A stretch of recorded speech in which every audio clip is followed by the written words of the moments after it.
Makaraan ng big-time rollback nitong Martes, namumuro naman ang mahigit pisong dagdag presyo sa mga produktong petrolyo sa susunod na linggo.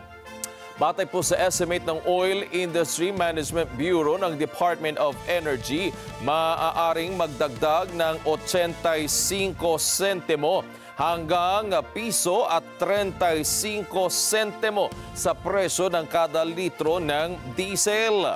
90 sentimo naman hanggang piso at 30 sentimo sa gasolina at 90 sentimo hanggang piso sa kerosene o gas.